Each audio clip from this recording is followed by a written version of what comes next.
Assalamualaikum warahmatullahi wabarakatuh. Waalaikumsalam warahmatullahi wabarakatuh. Alhamdulillahirabbil alamin. Wassalatu wassalamu ala asyrafil anbiya'i wal mursalin wa ala alihi wa ashabihi wa man tabi'ahum bi ihsanin ila yaumiddin. Amma ba'd.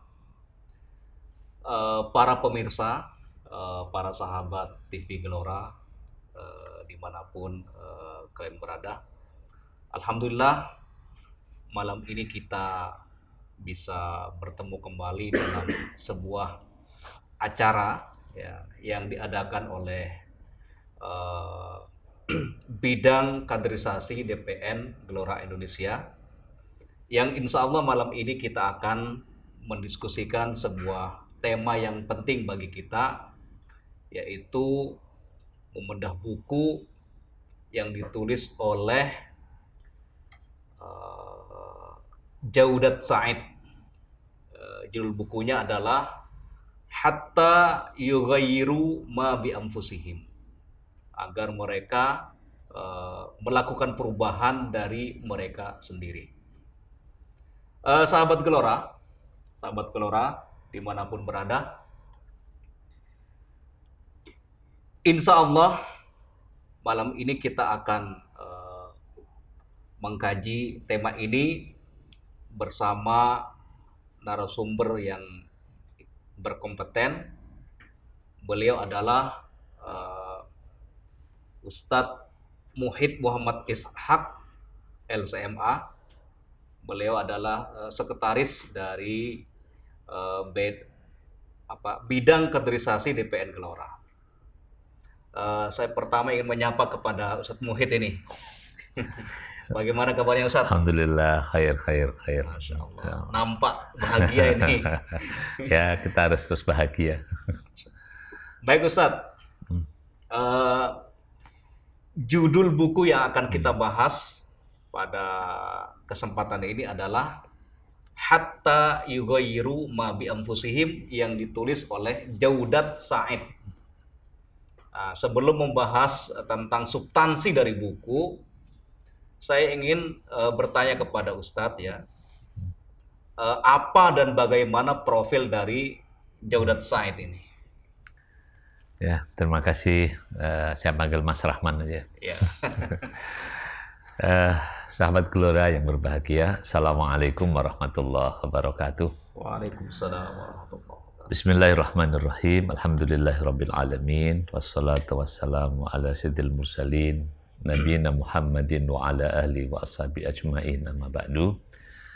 Berbahagia sekali kita pada kesempatan kali ini bisa bertemu dalam kajian keilmuan. Jadi meskipun judulnya semangat membedah buku, tapi sepertinya kesempatan ini kita hanya mengenal sampul bukunya saja. Jadi sampul buku yang agak unik menggunakan judulnya itu Hatta Yughayyiru Ma Bi Anfusihim. Jadi potongan dari ayat Al-Quran yang ada dalam surah Ar-Ra'd ayat ke-11 maupun dalam surah Al-Anfal ke-53. Jadi ini unik. Dan Dr. Jaudat Said sebagai penulis buku ini masuk dalam kategori buku tentang kajian perubahan pada pribadi maupun masyarakat. Jadi ini kajian tentang ilmu sosial sebenarnya ini yang mau dikaji. Jadi perubahan pribadi dan masyarakat. Buku ini jadi diterbitkan pertama kali tahun 1972. Ini ya kalau sampai sekarang berarti sudah 72 sampai sekarang 50 tahun. 50 tahun. Dan penulis Dr. Jaudat Said adalah seorang pemikir Suriah. Lahir di Suriah pada 9 Februari 1931. Dan wafatnya di Istanbul pada 30 Januari 2022, belum lama dari tahun lalu. Jadi sekarang tanggal berapa ini? Ini 30 Januari, 9 hari menjelang 90 1 tahun, kurang 9 hari. Dia seorang pemikir, pemikir Muslim yang menggeluti fokus pada social engineering, tentang tatanan sosial, perilaku sosial, dan struktur sosial masyarakat dalam pandangan dalam landasan keislaman yang beliau pahami. Dia merupakan kelanjutan dari studinya Malik bin Nabi maupun studinya dari Muhammad Iqbal. Jadi ini buku tentang social engineering, tentang konstruksi sosial yang menarik dengan menggunakan latar belakang ayat Al-Quran. Jadi hatta yughayyiru ma bi anfusihim. Karena faktanya sampai sekarang kita dapati, ya, misalnya kalau di sekitar kita ini, bahkan mulai dari persepsi keimanan yang kadang agak rancu. Ketika ada keberhasilan, seringkali orang mengklaim bahwa itu adalah hasil usahanya. Tapi begitu ada musibah bencana, langsung dikembalikan kepada Tuhan Yang Maha Esa. Jadi ini saya pikir kurang fair lah. Harusnya perlu kita bedah mana yang porsi yang harus menjadi tanggung jawab manusia, dan mana porsi yang menjadi domain kekuasaan Allah Subhanahu wa Ta'ala. Nah, Dr. Jaudat Said dalam bukunya ini berusaha untuk menyadarkan bahwa perubahan sosial, perubahan masyarakat, bahkan perubahan bangsa, itu aktor utamanya adalah manusianya. Jadi aktor utamanya adalah manusia. Dan cukup menarik bahwa dua ayat ini, baik dalam Ar-Ra'd, firman Allah, Bismillahirrahmanirrahim, Innallaha la yughayyiru ma biqaumin hatta yughayyiru ma bi anfusihim. Ini seringkali dipakai menjadi ayat tabarruk, ya. Yang kalau orang menulis-nulis itu menjadi salah satu halaman depan, tapi cukup menjadi tabarruk lah, untuk sekedar ngambil berkah dari ayat. Tapi kajian lebih mendalam tentang bagaimana perubahan itu terjadi dan seterusnya. Dan sampai hari ini kita masih seringkali mendengar orang yang perubahan itu ditunggu, ya, terserah apa jadinya. Misalnya tidak sedikit orang yang kalau menanti perubahan itu dengan udahlah, biarkan waktu yang menjawab. Nah, waktu kok suruh menjawab bagaimana gitu kan? Ya, padahal aktor yang mendapatkan amanah untuk melakukan pemakmuran alam semesta itu kan manusia. Jadi yang dulu kita sering dengar tentang al-waktu juz'un minal ilaj. Ya, ini bagian dari solusi. Tapi jangan kemudian kita serahkan jawaban persoalan itu kepada biar waktu yang menjawab. Ya, terus manusianya ngapain gitu. Jadi itu wallah alam bisawab itu yang jadi judul buku ini. Gitu, sangat menarik ya apa yang disampaikan oleh Ustaz Muhid, ya, tentang perubahan yang ditulis oleh Jaudat Said. Pertanyaan berikutnya, Ustaz, ya.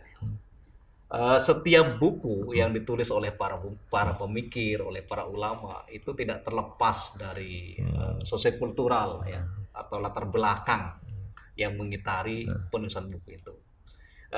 Yang menjadi latar belakang buku ini ditulis ini apa, Ustaz? Ya, kalau kita lihat bahwa buku ini kan ditulis pada sekitar 70-an. Dan tahun 70 itu ya secara umum bahwa dunia Islam ini juga dalam kondisi yang tidak baik-baik saja. Jadi bahkan eksistensi kaum muslimin. Jadi setelah kalau bahasa politiknya itu setelah runtuhnya khilafah Utsmaniyah Turki itu kan nyaris. Jadi bentuk kaum muslimin secara wujud nyatanya. Jadi kalau seandainya begini, kalau ada undangan, siapa yang berhak mewakili kaum muslimin? Jadi kalau kita misalnya kalau rumah kita itu ada undangan. itu kan undangannya kepada siapanya jelas. Nah, setelah era itu kan, ini kalau ada undang kaum muslimin itu siapa yang mewakili? Kondisi-kondisi yang melatar belakangi tentu banyak ditulis oleh para ilmuwan, para ulama, misalnya ya kalau Ali An-Nadawi tentang Ma'anda Usra'na bin Khitatil Muslimin, yang juga Mas Rahman suka mengkaji tulisannya Malik bin Nabi, dan bahkan jauh sebelum itu kan yang mengalami kegelisahan serius tentang kondisi kaum muslimin, Muhammad Iqbal. Nah, itu juga mengalami kondisi keprihatinan yang mendalam terhadap situasi kaum muslimin. Dan ke era tahun 70-an, ini kalau saya kan juga masih belum ngerti apa-apa ya. Kalau tidak membaca buku ya nggak ngerti apa-apa orang, memang belum tahun ini 50 tahun yang lalu.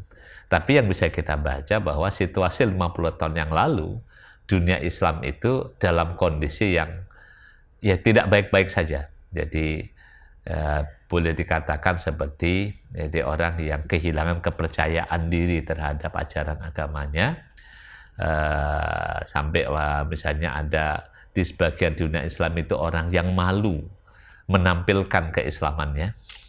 Bahkan ada yang sampai malu, nggak percaya diri kalau pakai nama-nama yang ada bau Islamnya. Itu kan juga pernah terjadi dalam dunia Islam. Dan kondisi-kondisi seperti inilah yang menjadi keprihatinan para ulama, terutama ulama-ulama sosial, ulama yang tadi social engineering itu, handasah istimaiyah itu merasa ini ada sesuatu yang perlu bangkitkan kembali.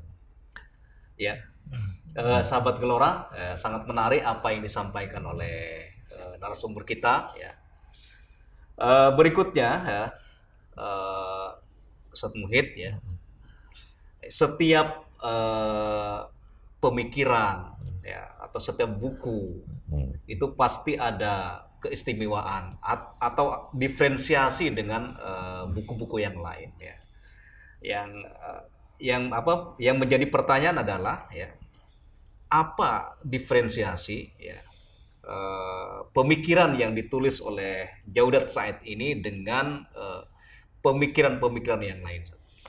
Oke, jadi ini saya perlu ungkapkan ya, ada yang menarik bahwa buku ini sudah cetak berkali-kali. Jadi dari tahun 72 sampai mungkin sekarang cetakan yang paling banyak di tangan orang itu cetakan 89. Tapi dari sekian banyak cetakan itu ada yang menarik, adalah tanggapan dari Dr. Jaudat Said ke cetakan keempat.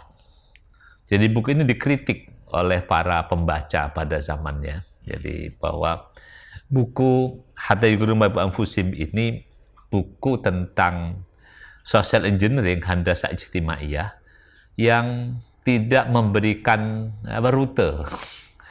Nah, jadi tidak menjelaskan tentang sunanut taghyir. Jadi ini buku dikritik, tidak menjelaskan tentang bagaimana sunanut taghyir, rute perubahan itu terjadi, dan juga tidak menjelaskan bagaimana perubahan itu dilakukan.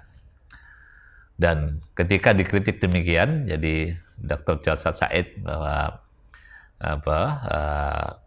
dikritik bukunya tidak menjelaskan itu, beliau menjawab dengan tegas bahwa memang betul bahwa buku ini tidak untuk menerangkan itu, tapi buku ini membawa pesan penting tentang keyakinan bahwa perubahan itu bisa. Jadi yang mau ditekankan pada buku ini adalah tentang kesadaran bahwa perubahan itu adalah keniscayaan, dan perubahan itu ada rutenya. Baik.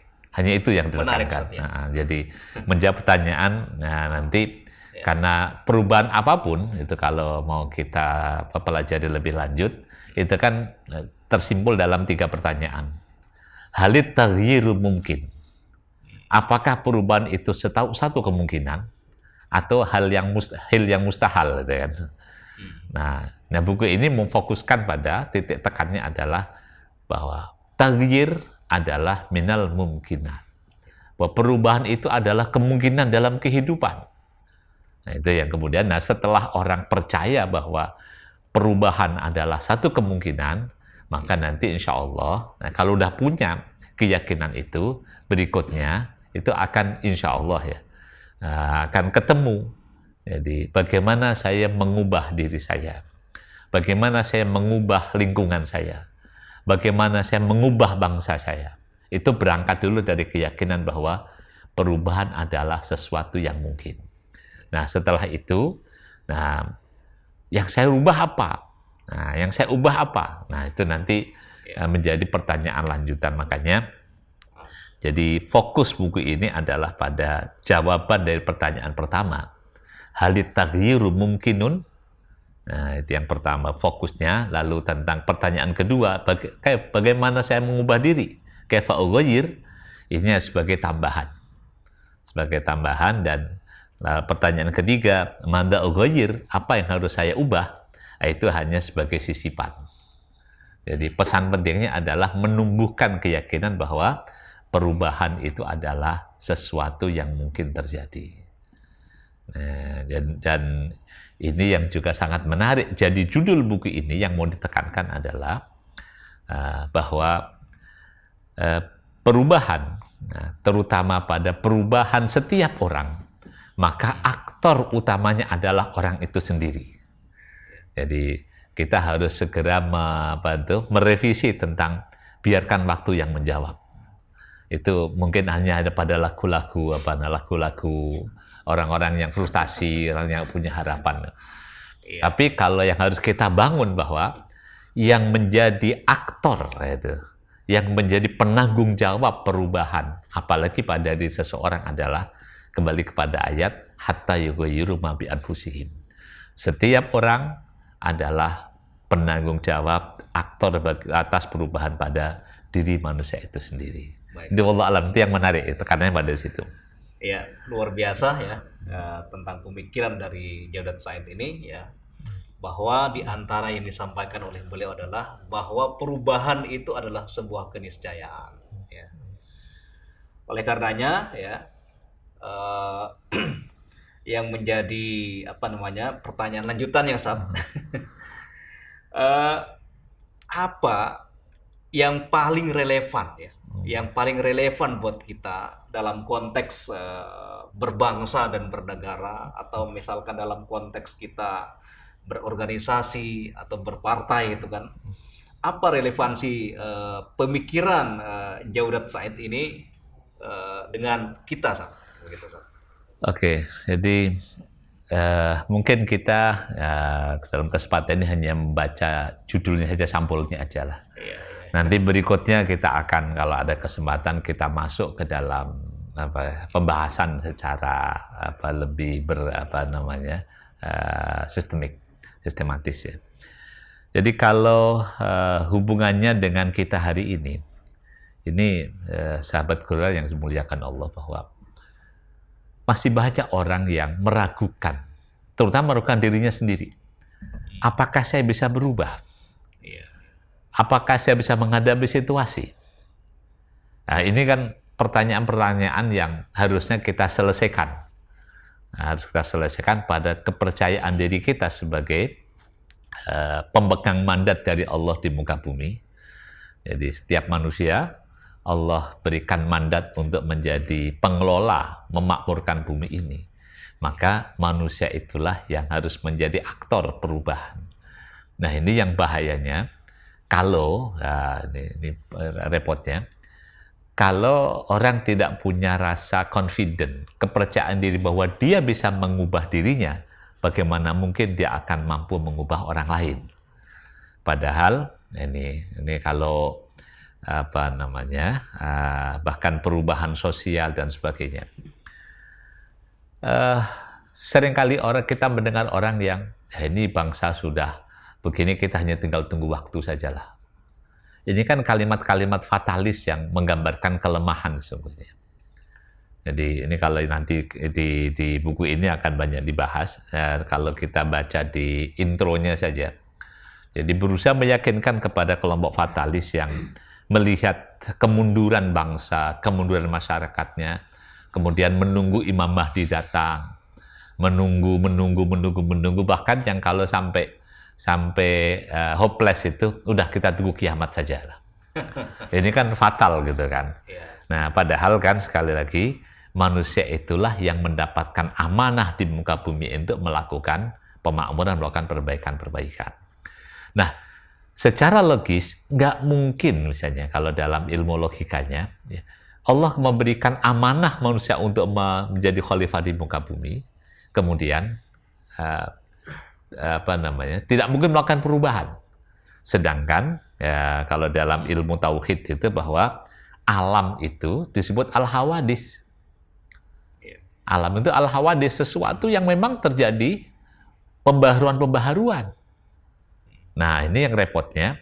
Kalau alamnya terjadi pembaharuan, lalu manusianya tidak melakukan pembaharuan, ini kan akan ketinggalan antara laju perubahan dunia, perubahan alam itu sendiri, dengan kemauan manusia untuk beradaptasi. Itu udah kerepotan. Padahal harusnya manusialah yang menjadi aktor. Manusia itu yang menjadi pemegang amanah, pemegang mandat untuk membuat pemakmuran di muka bumi ini.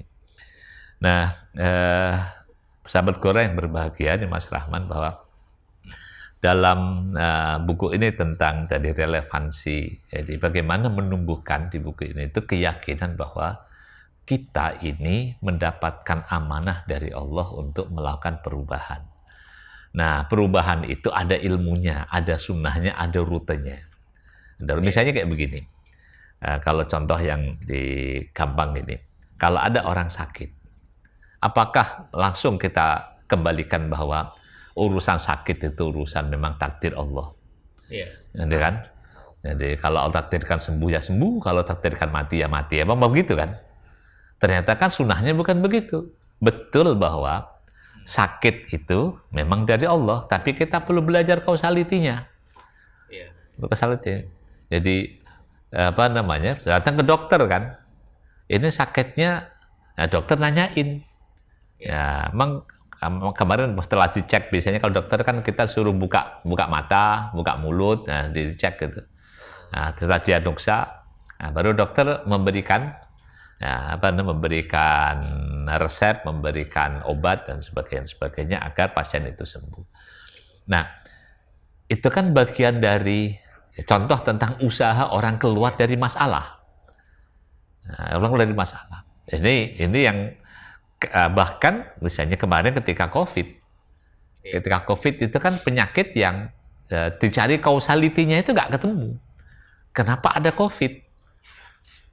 Nah, bahkan ketika yang penyakit seperti ini pun kita manusia punya kewajiban untuk mencari tahu bagaimana cara menghadapi COVID ini. Nggak bisa kemudian kita menyerah, memang takdirnya ada COVID, udah kita terima aja apa adanya. Nah, kalau begitu, punahlah habis manusia gitu.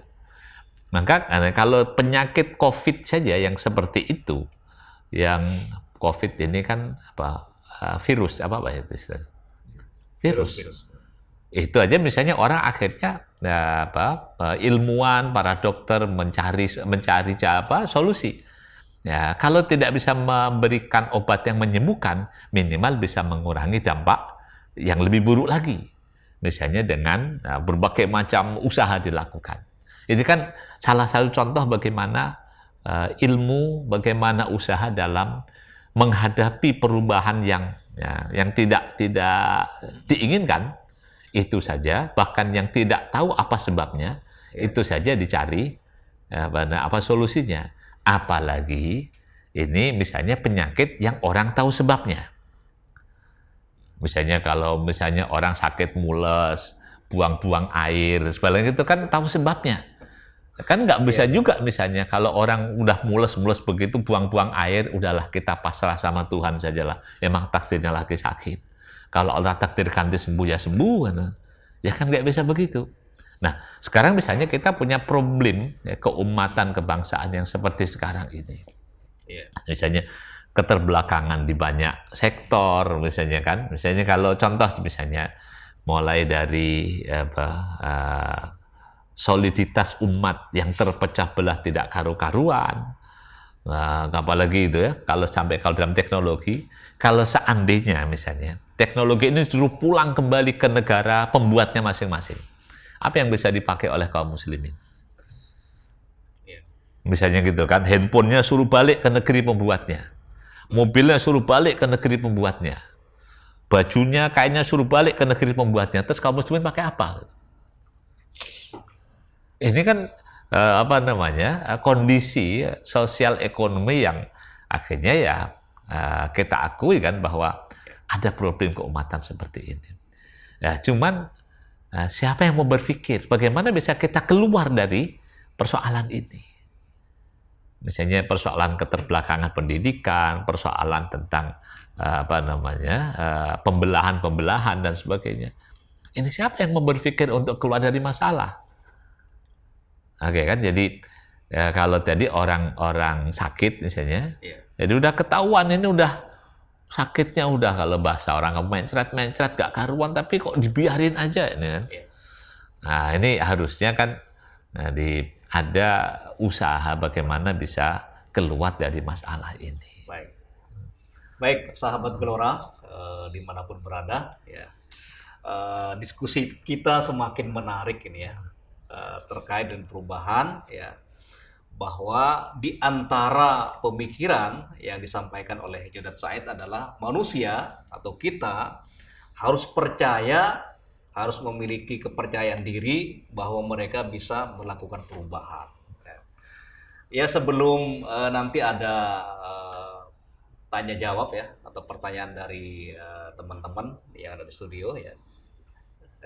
Masih ada pertanyaan satu lagi, Ustaz.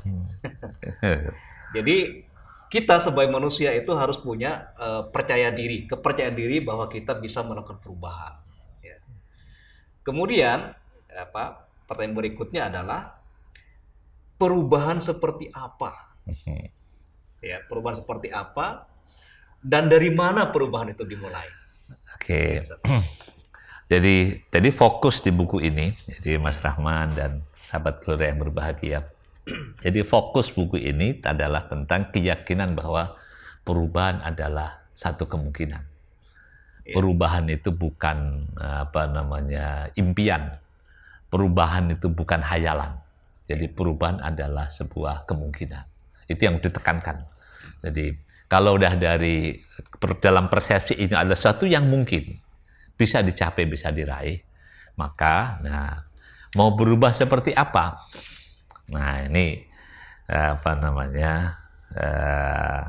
sangat tergantung dengan situasi, kondisi, dan apa yang diperlukan. Jadi, kalau di buku ini diberikan jawaban begini, kita mau mengubah menjadi apa, seperti apa? Ya, yang penting pertama, mau berubah. Yang mau seperti apa? Ya tinggal yang paling relevan, maunya jadi apa. Seperti orang yang memiliki sepotong besi dan sudah tahu ilmu tentang logam besi. Ini besi ini mau kita ubah bentuk seperti apa? Ya tergantung yang diperlukan apa. Bisa jadi besi itu misalnya lebih cocok untuk bikin konstruksi rumah. Bisa jadi besi itu lebih cocok untuk bikin rel kereta api. Bisa jadi besi itu bahkan lebih cocok untuk bikin penggorengan dan panci. Ya, nanti mau berubah menjadi seperti apa? Ini yang kalau dalam bahasa kita itu soleh dan solahiyah. Bahasanya itu soleh dan solahiyah. Kadang-kadang ada sesuatu yang bagus tapi nggak relevan dengan situasi dan kondisi. Jadi orang lapar, tapi dikasihnya mobil. Tausiah. Tausiah. Tapi ini juga jadi problem tersendiri nih tentang tausiah, tentang kalau antar yang ledekin antara narasi dan nasi gitu ya. Nah itu Dr. Jodat Said ini sangat mengkritik tentang pandangan yang di kalangan para aktivis yang masih mengidolakan kalau zaman dulu kan as-saifu asdaqu anba'an minal kutubi.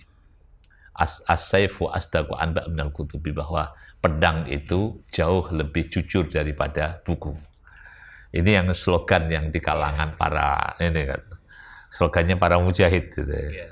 Jadi orang ini yang dikritik oleh Dr. Jaudat Said. Karena slogan itulah akhirnya aktivitas riset. Jadi kajian keilmuan itu tidak mendapatkan tempat. Jadi karena slogannya masih as-sayfu asdaqu anba' minal kutub, bahwa pedang itu jauh lebih terang memberitakan daripada buku. Nah, kalau kita yang di sekarang itu orang masih memperdebatkan masyarakat lebih perlu nasi daripada narasi gitu kan. Nah, saya bilang kalau di Sunda sih nasi sama narasi itu sama aja. Jadi dalam bahasa Sunda kan antara tahu dengan tararahu, kacang dengan kararacang, itu kan sama aja kan. Bahwa nasi dan narasi itu sama diperlukannya gitu. Nah, dan kalau dalam teori kehidupan bahwa yang paling banyak mempengaruhi perilaku orang, perubahan itu adalah ilmu, pengetahuan narasi. Misalnya contoh, sebelum orang itu tahu bahwa dirinya memiliki persoalan, misalnya kan, ya, masih belum tahu kadar gulanya, belum tahu kolesterolnya, belum tahu asam uratnya, dia oke-oke saja kan. Begitu dapat catatan dari lab bahwa kadar gulanya sekian, kolesterol sekian, akhirnya berubahlah, perilakunya berubah. Misalnya orang ketika kayak sekarang lewat musim banjir, nah, begitu dikasih tahu, Pak, di depan tuh ada lubang. Sebelum tahu ada lubang, mungkin jalannya, begitu tahu ada lubang, maka orang akan melakukan penyesuaian adaptasi. Nah, ini yang kalau di intronya, di madkhalnya Dr. Jaudat Said dalam buku ini, jadi menekankan tentang pentingnya al-ilmu qoblal amal. Al-ilmu qoblal amal, bahwa menginjeksikan pengetahuan yang baik, sampai belajar, mengkaji terus sampai menemukan secara akademik keilmuan yang diperlukan. Nah, itu yang nanti akan bisa memetakan perubahan seperti apa dan seterusnya yang relevan sesuai dengan ruang dan zaman. Jadi nggak bisa dipukul rata juga, Mas. Jadi misalnya ini kan persoalan misalnya dipadukan kaum muslim bahwa yang orang soleh itu ya modelnya ustadz semua. Ini kan akhirnya menimbulkan persoalan. Ternyata misalnya untuk bikin masjid yang bagus, kalau malah ustadz semua nggak jadi masjid. Biasanya orang berdebat tentang khilafiyah. Nah, itu kan. Nah, kalau yang pernah dicontohkan bahwa masjid yang bagus itu, ya mungkin ada yang punya ide, kampung kita ini perlu masjid. Tapi kan nggak cukup hanya isinya ustadz semua. Nah, ini persoalan ketika gerakan social engineering mengustadkan semua orang. Nah, repot. Padahal untuk bikin masjid ya perlu tadi, mungkin ini dari ustadz. Tapi ketika masjid itu dilaksanakan, yang diperlukan apa berikutnya? Siapa yang bikin gambarnya? Ada gambar arsitek, ada gambar sipilnya. Nah, kan? Siapa yang melakukan itu? Nah, setelah itu, siapa yang jadi donaturnya? Nah, kalau istrinya ustadz semuanya dan masih levelnya paling tingginya amil zakat. Nah, ini kan. Bukan muzaki. Kalau muzaki sih mending. Kalau yang saya kalau ngelidikin mahasiswa saya, kalau itu ini bahas tentang fikih zakat, antum cita-citanya kalau cuma jadi amil zakat, sayang lah itu kan. Harusnya ketika kita bicara tentang zakat itu pikiran kita adalah muzakinya gitu. Jangan amil zakatnya. Nah, amil zakat bagian dari itu kan penerima gitu. Nah, misalnya harus ada tamwilnya yang mendanai. Nah, kalau masih ya dana terus misalnya, ya gimana itu kan.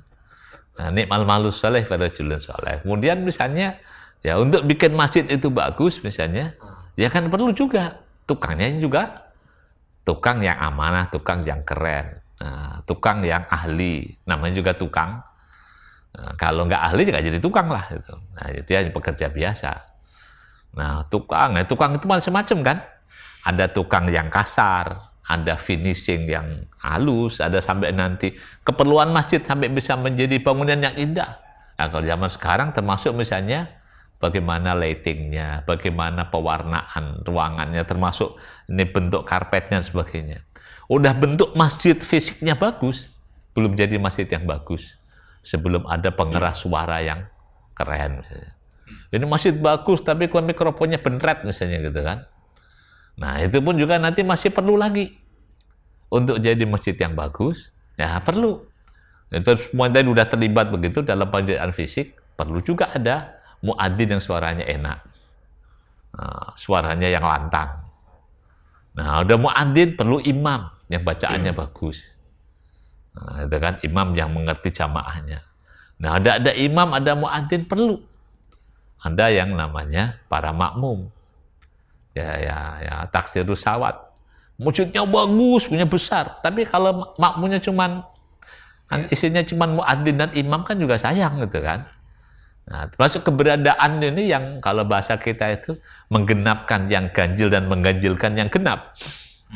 Itu juga menjadi penting. Sampai nanti bisa jadi.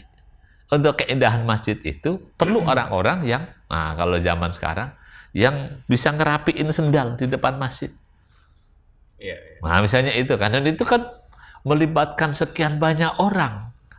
Makanya dalam social engineering itu kan, ya kalau yang lebih enak itu, ini ada pekerjaan yang udah dipetakan, ini ada pos yang memang tersedia di masyarakat, lalu siapa yang mengisinya?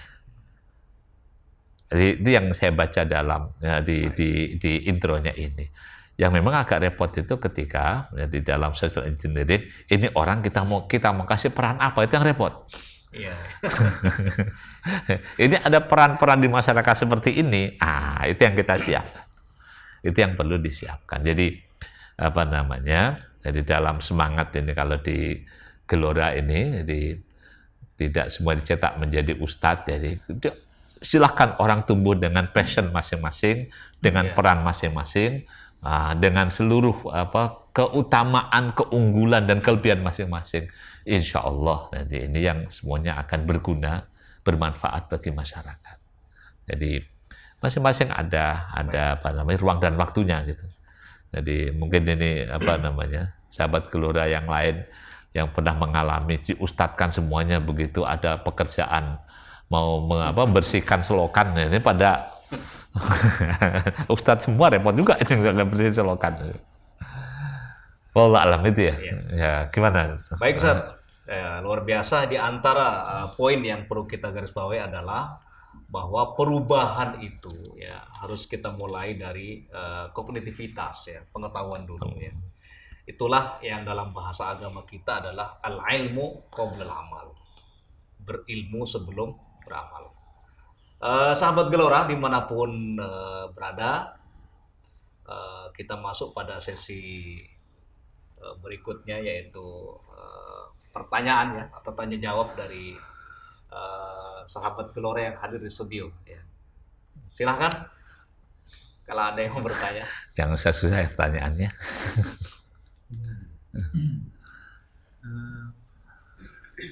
Mungkin kita perlu kira-kira nih apa kira-kira sumbangan pikiran dari Dr. Jaudet saat ini terhadap perubahan Indonesia, apa yang mungkin bisa diambil ini hal pentingnya atau hal yang mungkin bisa kita lakukan, terutama nih buat kader Gelora ngapain peran walaupun tadi sudah disinggung sedikit ya, tapi kira-kira yang semua yang disebutkan tadi untuk masuk ke konteks kader Gelora lah sekarang karena mungkin nanti akan dikonsumsi berikutnya. Wah ini pertanyaan berat ini ya. Jadi dari buku ini, jadi saya belum baca juga, baru baca intronya dulu. Tapi muka-muka intronya cuma wakili ini Pak Kodar. Buku ini yang saya baru baca dari intronya, madkholnya. Jadi memberikan gambaran tentang pertama tadi bahwa manusia adalah sebagai pelaku sejarah. Bahwa sejarah bangsa manapun adalah cerita tentang manusia. Bukan cerita tentang waktu, bukan cerita tentang benda, bukan cerita tentang situs. Tapi sejarah adalah cerita tentang manusia. Nah, yang kalau saya rasakan di buku ini bagi kita adalah tadi pada stressing dari Dr. Jaudat Said ini tentang menumbuhkan kepercayaan diri orang Indonesia ini bahwa orang Indonesia ini bisa berubah. Jadi bukan hanya dulu Power Ranger yang bisa berubah, bukan hanya Jepang ya. Tapi kita juga bisa berubah gitu.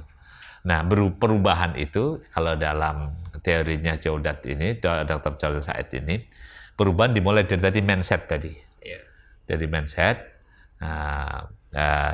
yang itu yang juga diungkapkan, jadi mabi anfusihim itu mindset. Dan beliau juga mengangkat satu hal yang unik bahwa ketika Al-Quranul Karim mengungkapkan tentang anfus, tentang qalb, tentang hati dan sebagainya itu sering bukan hanya pada masalah personal, tetapi ketika ada menyinggung tentang penyakit-penyakit hati, itu bahkan kaitannya dengan masalah-masalah sosial. Jadi misalnya contoh kalau kita buka pertama dalam Al-Quran di awal Al-Baqarah, fi qulubihim marad. Fi qulubihim marad di awal Al-Baqarah itu kan kaitannya dengan bagaimana perilaku sosial. Perilaku sosial. Jadi orang yang kalau di cerita halaman kedua surah Al-Baqarah ini kan, marad itu kan marad mafi anfus. Tapi dampaknya kepada lingkungan sosial yang di mana orang itu ada. Nah, itu kan kita tahu semuanya lah gitu kan. Nah, itu yang berusaha untuk kalau di buku ini diingatkan bahwa setelah orang itu menyadari, menerima bahwa perubahan adalah keniscayaan bagi kehidupan, perubahan itu bisa manusia lakukan, dan semua orang ingin berubah menjadi lebih baik. Tapi seringkali kendalanya, hambatan perubahan itu ada pada orang itu sendiri. Nah, jadi kendalanya. Tapi hambatan perubahan ada pada orang sendiri, mulai dari keraguan-raguan, sampai tadi merasa tidak mampu untuk berubah. Makanya Rasulullah itu mengajarkan doa itu kan, Allahumma na'udzubika minal hammi wal hazan wa a'udzubika minal ajzi wal kasal. Bagi Indonesia tentu, bagi kita hari ini, jadi terutama bagi sahabat Gelora, bahwa Indonesia sudah mau menyambut 100 tahun Indonesia merdeka. Dan kita juga sudah mau ke 100 tahun Sumpah Pemuda. Sumpah Pemuda. Ini juga kalau melihat ke flashback itu, jadi 100 tahunnya, hampir satanya tahun 1928. Ada sejarah indah Indonesia tentang Sumpah Pemuda. Dan itu kan perubahan nyata dari model perjuangan Indonesia yang tadinya perjuangan itu terpisah-pisah, terkotak-kotak, terkelompok-kelompok gitu. Tapi kemudian dengan kesepakatan menjadi Sumpah Pemuda, semuanya menjadi Indonesia. Dan ternyata dengan kekuatan itulah 28 Sumpah Pemuda, 45 ada peluang Indonesia merdeka. Nggak terbayang kalau seandainya tidak ada Sumpah Pemuda, tidak ada kesepakatan siapa yang bisa mewakili Indonesia. Nah, itu ya kayak tadi kasusnya. Kalau ada undangan ini siapa yang berhak mewakili datang. Tapi karena sudah ada kesepakatan Sumpah Pemuda, akhirnya orang sepakat atas nama bangsa Indonesia. Nah ini kalau konteks yang ditanyakan Pak Qodar ini, untuk konteks sekarang kalau dari buku ini, yang bisa saya pahami bahwa konstruksi sosial kita hari ini, yang dengan kondisi ada berbagai macam kelompok masyarakat dengan beraneka ragam dan sebagainya, masing-masing mengedepankan kepentingan sendiri, maka sudah saatnya kita ini menyambut 28 2028. Jadi semoga saja nanti 100 tahun Sumpah Pemuda kita bisa kembali untuk menyatukan kembali Indonesia dalam semangat Indonesia. Kadang-kadang begini Pak Kodar, jadi kadang itu saya suka malu dengan, ya meskipun timnas kita kalah ya. Tapi saya belajar dari timnas ini menarik. Jadi timnas ini menarik bagi saya. Jadi bukan pada menang atau kalahnya. Tapi saya ingin menyoroti. Jadi timnas itu pertama pada nasionalismenya. Yang kedua pada totalitasnya. Nah, yang nanti ketiganya pada kenegarawanannya. Jadi sebelum orang itu masuk timnas, mereka ini dibina oleh klubnya masing-masing. Sampai menjadi pemain yang hebat. Ini saya juga ini bisa kita dalam konteks apapun. Setiap anak bangsa bisa dibina oleh kelompoknya. Kalau dia misalnya partai, dia dibina oleh partainya. Sampai menjadi, misalnya, kalau tadi jadi pemain bola kan, dia pemain bola yang hebat. Yang membina siapa? Mulai dari SSB-nya, sekolahnya, klubnya, dan seterusnya. Sampai menjadi pemain yang menonjol. Begitu dia menonjol, kemudian dia menjadi pemain timnas. Nah inilah, ketika dia sudah pakai kaos timnas, maka dia tanggalkan semua atribut klubnya. Bahkan yang menarik itu, penontonnya pun ketika nonton timnas itu nggak pakai atribut klub. Jadi itu nggak ada atribut klub. Yang ada hanya kita Indonesia. Siapa kita? Indonesia. Itu semangat yang kan. Setelah itu misalnya totalitas. Begitu orang sudah di timnas, beban-beban masa lalu, bahkan misalnya ketika timnas berhadapan dengan negara tempat orang itu punya interest, punya kepentingan, itu bisa tetap mendahulukan kepentingan nasionalnya. Misalnya contoh kemarin ketika Piala Dunia itu kan, saya membayangin gimana ya pemain-pemain Maroko yang pada mainnya di Spanyol, dia harus berhadapan dengan Spanyol. Dan Lionel Messi yang cari makannya di Perancis, dia harus berhadapan di final melawan Perancis. Totalitas ketika dia menggunakan atribut timnas, maka interest of conflict itu bisa ditiadakan. Ini kalau saya dalam konteks Indonesia cukup menarik. Yang kedua tadi, yang ketiga tentang kenegarawanan. Nah, begitu orang sudah pakai timnas, nggak boleh dicibir. Ya, ini kalau kita ini kalau belum dewasa gitu kan, ini itu yang juga digeledekin kalau di buku ini di intronya itu. Cara beragama yang tufuli, kanak-kanakan.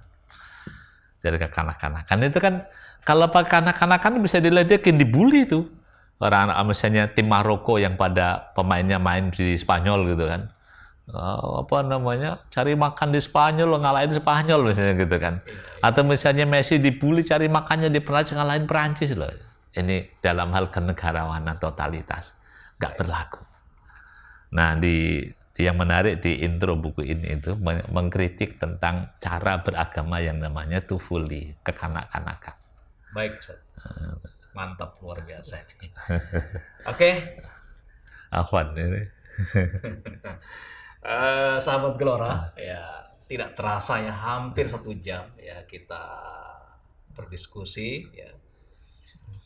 Di antara yang bisa disimpulkan adalah bahwa perubahan itu adalah sebuah keniscayaan dan perubahan itu akan terjadi secara sistemik ya, atau dalam konteks berbangsa dan bernegara itu harus dimulai dari pribadi kita masing-masing. Ibda binafsik kalau bahasa hadis. Kita mulai dari pribadi ini akan membentuk kesadaran kolektif tentang perlunya perubahan. Sahabat Gelora, karena kita dibatasi oleh waktu, insya Allah kita akan bertemu pada diskusi-diskusi berikutnya yang tidak kalah hangatnya insya Allah. Baik, sahabat Gelora, kita tutup acara ini dengan hamdalah. Alhamdulillahirabbil alamin. Subhanaka Allahumma bihamdika asyhadu an la ilaha illa anta astaghfiruka wa atubu ilaik. Assalamualaikum warahmatullahi wabarakatuh. Waalaikumsalam warahmatullahi wabarakatuh.